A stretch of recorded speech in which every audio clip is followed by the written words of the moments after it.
kita diaktifkan berzikir istighosah sampai jam sekian. Mudah-mudahan duduknya kita mendapatkan keberkahan pahala dari Gusti Allah Subhanahu wa Ta'ala, sehingga hajatnya panjenengan semuanya dikabul oleh Allah Subhanahu wa Ta'ala. Setelah istighosah kita berzikir kepada Allah Subhanahu wa Ta'ala, maka moga kita ngaos thalabul ilmi, ngaji kitab Sahih Bukhari, kitab Sahih Bukhari yang mana akan saya baca, akan saya terangkan tentang adzikri ba'da sholat, yaitu ini berzikir kepada Allah setelah sholat. Mengapa saya memilih bab ini? Karena masjid-masjid yang ada di Indonesia ini ada yang berbeda-beda di dalam berzikir kepada Allah setelah sholat. Anda optimis, yakin, mantap, tidak ragu-ragu panjenengan apabila ada masjid yang setelah sholat itu wiridan. Mari kita simak bersama, kita kaji bersama, yaitu anna raf'a shawti fi dzikri hina yasrifun nasu minal maktubah kana ala ahadin nabiyyin sallallahu alaihi wasallam. Artinya ngoten, anna raf'a shawti fi dzikri, bahwasannya mengeraskan suara dijaharkan.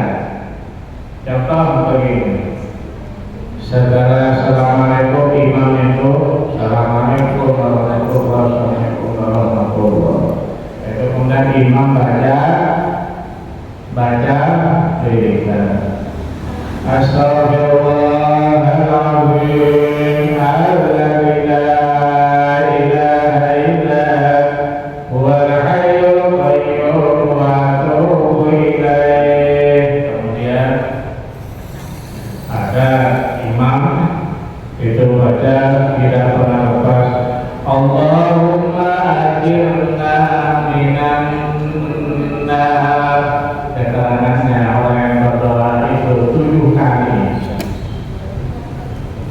berdoa Allahumma ajirna minan nar, terbalik 7 kali, 7 kali subhanallah dibaca terus, maka sampeyan tidak akan disentuh oleh api neraka. Api neraka gak mau ditempati orang yang selalu istiqomah membaca Allahumma ajirna minan. Kalau saya di sini membaca menjadi imam, saya itu 7 kali itu hanya waktu subuh, sedangkan maghrib bisa dibaca 3 kali. Kenapa? Karena sama jemaah yang tidak tahu tentang fadilah keutamaannya membaca Allahumma ajirna minan nar. Yang ini orang gak ngerti, gak ada keyakinan, gak komit, walaupun dia itu berzikir kepada Allah, lisannya berzikir tapi hatinya hanya untuk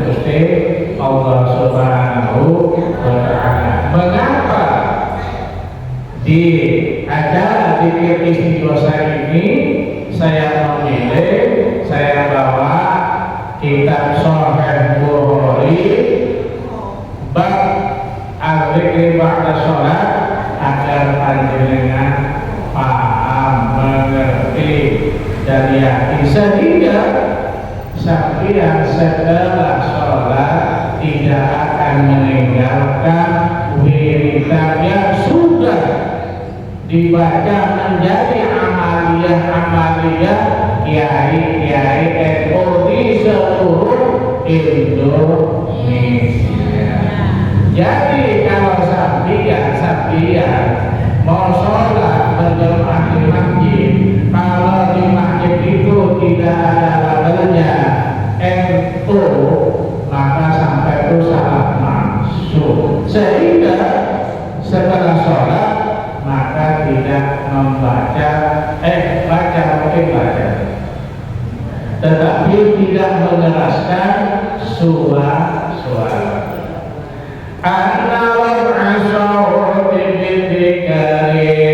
Bahwasannya mengeraskan suara setelah sholat fardu itu disunatkan.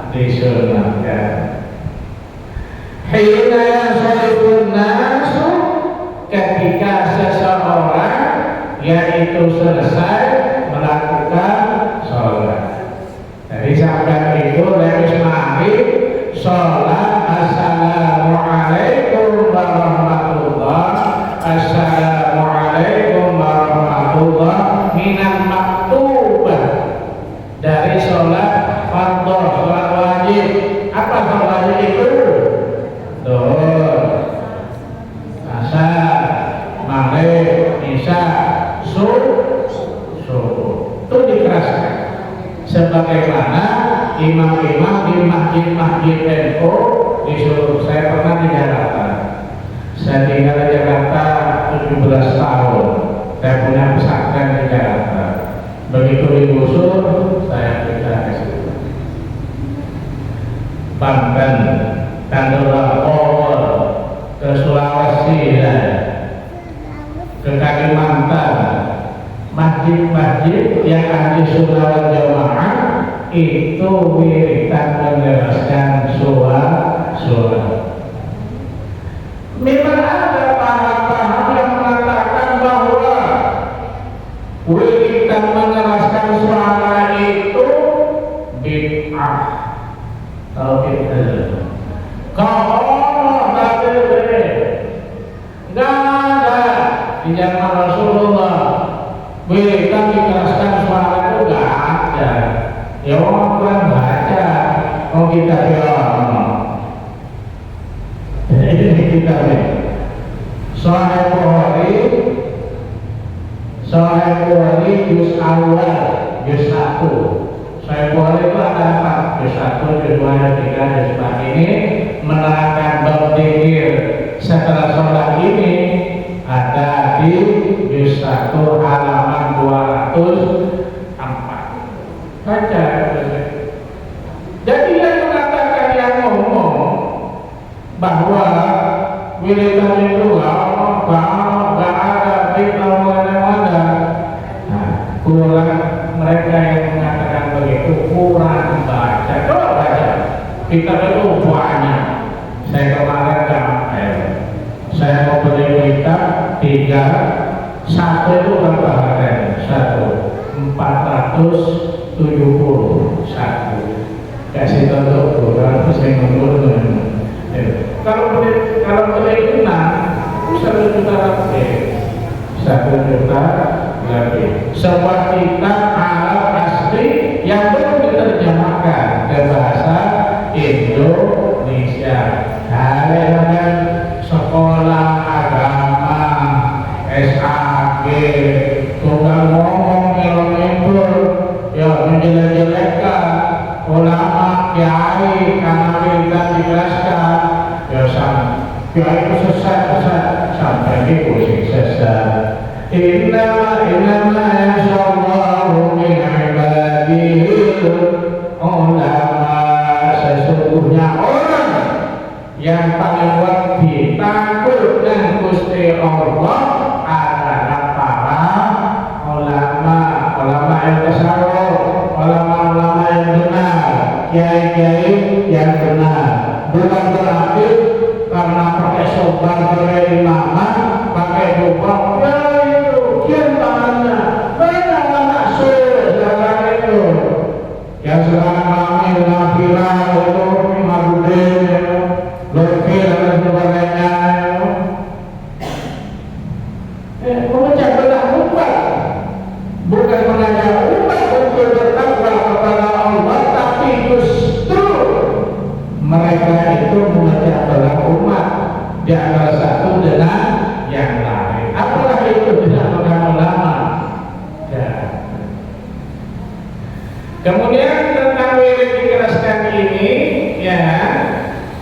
dibaca setelah sholat maktubah, yaitu karena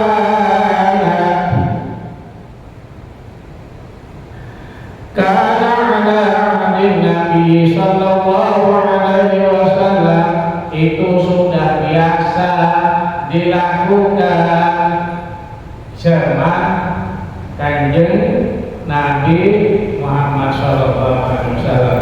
Jadi di masanya Nabi, di zamannya Nabi Muhammad Sallallahu Alaihi Wasallam itu sudah melakukan wiridan dikeraskan. Mudah-mudahan dari keterangan ini sampai tambah yakin, tambah mantap berjemaah di masjid-masjidnya yang dikelola oleh pengurus Nahdlatul Ulama. Amin Allahumma. Mudah-mudahan kiai-kiai kita, guru-guru kita, keluarga kita semuanya dituntun oleh Allah, dibimbing iman kita oleh Allah untuk menggapai keridhaannya. Amin Allah.